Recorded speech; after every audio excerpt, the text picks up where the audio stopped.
Soy Bernabé Malacalza, profesor investigador en la Universidad Nacional de Quilmes, doctor en Ciencias Sociales, especialista en cooperación al desarrollo. Estoy invitado por AECID y CETESI para brindar una capacitación en el marco del programa de fortalecimiento de la cooperación Sur-Sur a cargo del módulo de experiencias innovadoras en cooperación con los BRICS.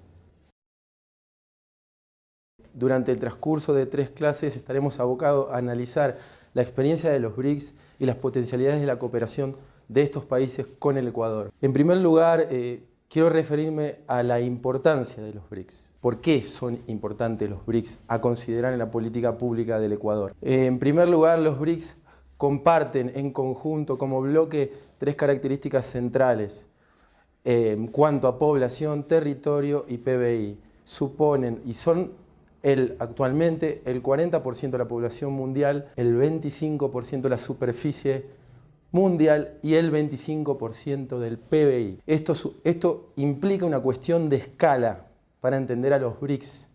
En ello es que se parecen los BRICS, en una cuestión de escala en términos económicos, pero también en cuanto a capacidad de incidencia en la agenda internacional.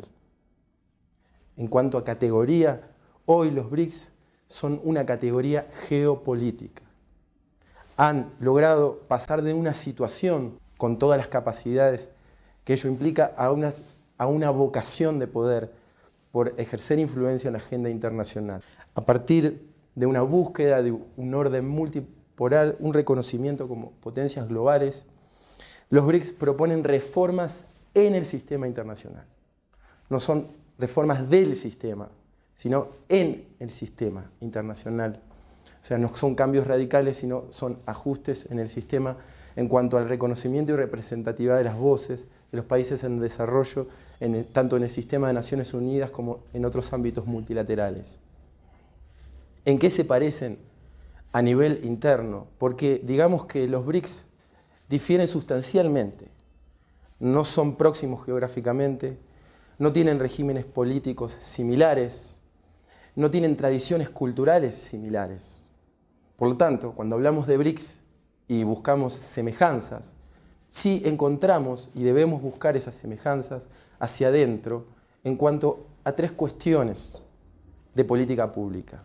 Una es un enfoque del desarrollo nacional centrado en el Estado y en las capacidades del Estado. La segunda es una presencia de sistemas nacionales de innovación robustos, con polos tecnológicos, científicos, en crecimiento y con alta proyección, como el caso de Skolkovo en Rusia, el Z-Park en China, Bangalore en India. O sea, los BRICS presentan una gran oportunidad de cooperación en este campo de la ciencia y la tecnología. Y en tercer lugar, la cuestión de escala que se presenta la cooperación de los BRICS con una fuerte presencia en África y más recientemente en América Latina, además de la presencia histórica en el sur de Asia por parte de China, India y Rusia. Esta cooperación tiene algunas características diferencialmente significativas respecto de otras cooperaciones de países del sur. ¿Qué quiero decir? Que aquí también la cuestión de escala nos muestra enfoques y modalidades diferentes de cooperar.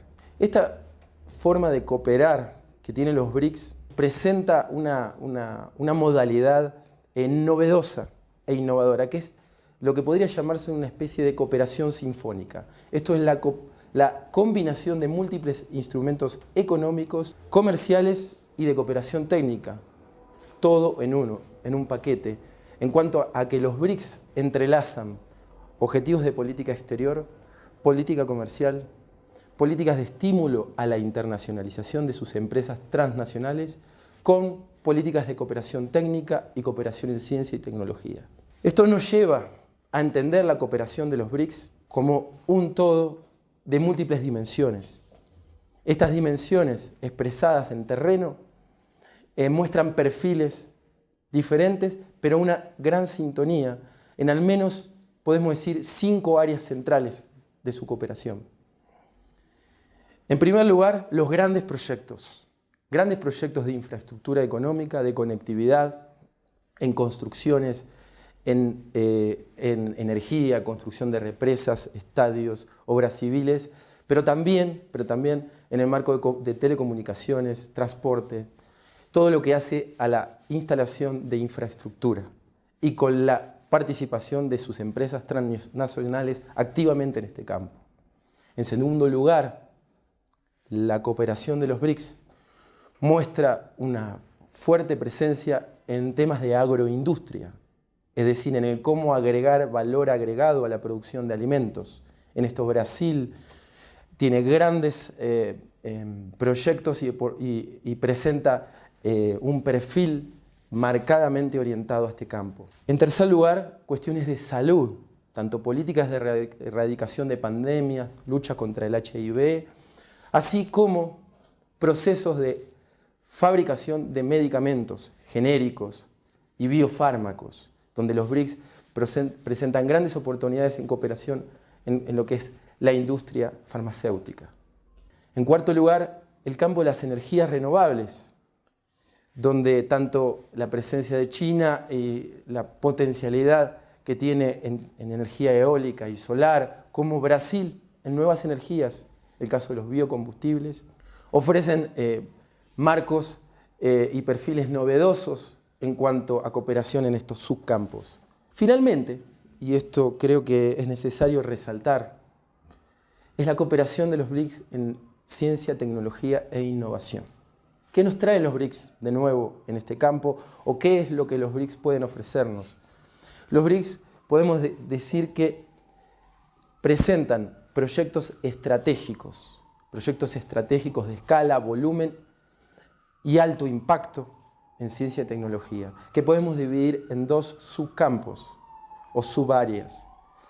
El área de las tecnologías de propósitos generales, esto es, tecnologías que ofrecen múltiples aplicaciones, desde aplicaciones en el campo de la producción agrícola, industrial, hasta en el campo de la salud, pasando por aspectos de medio ambiente, saneamiento del agua, y ofrecen a la vez un impacto, posibilidad de replicar estas experiencias en múltiples esferas de la política pública de los gobiernos. Esto, digamos, las TPG o las tecnologías de propósitos generales involucran a la biotecnología, la nanotecnología y las TICs, las tecnologías de información y comunicación. Es el caso, por ejemplo, de la industria del software, donde India presenta grandes posibilidades de cooperación en este campo, por ejemplo. Pero la nanotecnología también involucra a la nanoelectrónica, por ejemplo, la producción de chips y también de tarjetas magnéticas para el uso de la población en el caso de los servicios públicos, que tienen alto impacto social en la planificación de la política pública. Y finalmente, los BRICS, además, tienen proyectos de Big Science. Esto es, grandes proyectos que involucran desde la tecnología geoespacial a la tecnología nuclear, donde ofrecen posibilidades de cooperación para el inicio de estas actividades o la exploración de estas actividades en países en desarrollo. En este marco y en este contexto de posibilidades que ofrecen los BRICS, es esencial preguntarse, desde un sentido estratégico, cuáles son las posibilidades que Ecuador puede encontrar para los BRICS en cuanto al proceso de cambio de matriz productiva que tiene en adelante el Ecuador. ¿Cuáles son las prioridades del Ecuador y de qué modo Ecuador puede aprovechar las potencialidades de los BRICS en sus diferentes dimensiones y perfiles especializados para el cambio de matriz productiva? Quisiera resaltar en este aspecto 3 puntos que son centrales, a mi entender, en cuanto a las potencialidades de cooperación con los BRICS en experiencias innovadoras. En cuanto a la estrategia de cambio de matriz productiva del Ecuador. Un primer punto es el proceso de fortalecimiento del talento humano del Ecuador en el ámbito de la ciencia, la tecnología y la innovación. Aquí los BRICS ofrecen un campo para la transferencia de conocimiento y para la inversión en infraestructura. que puede proveer al robustecimiento del Sistema Nacional de Innovación del Ecuador. Esto es un campo para aprovechar en tanto experiencias innovadoras que poseen los BRICS y que pueden ser aprovechadas por el Ecuador. Un segundo punto estratégico se refiere al agregado de valor en las cadenas productivas. Esto involucra múltiples facetas, múltiples dimensiones temáticas del sector productivo del Ecuador, como por ejemplo la agroindustria, la salud, el turismo, las industrias culturales. En estos campos, la potencialidad de los BRICS para el Ecuador son sustanciales, tanto en el campo de la agroindustria, en la producción de fármacos, en el campo de la salud, en el campo de las experiencias, en el campo de turismo, así como en las industrias culturales, el caso del cine, en la India, donde hay una industria en crecimiento y con capacidades de cooperar con el Ecuador. Finalmente, un tercer eje que en la agenda de cambio de la matriz productiva de Ecuador puede ser aprovechado en la cooperación con los BRICS es la cuestión de la infraestructura económica y la conectividad. Esto refiere a los grandes proyectos de los BRICS y la posibilidad de replicar transferencias de conocimiento e inversiones en el Ecuador para lo que se refiere a la integración física del Ecuador. Esto es, la integración del territorio de Ecuador con un fin que es el desarrollo económico. En este contexto podemos decir que los BRICS, en tanto países, ofrecen campos de cooperación bilateral, en perfiles especializados, cada uno de ellos. Pero también ofrecen un campo a futuro, más reciente, desde 2008 hasta acá, que es la experiencia de BRICS como bloque. Ahí vale mencionar la nueva agenda que implica la creación del nuevo Banco de Desarrollo de los BRICS. Esta agenda, tanto de bloque como bilateral, es una agenda que en la planificación de la política pública de Ecuador ha de tenerse en cuenta. Muchas gracias.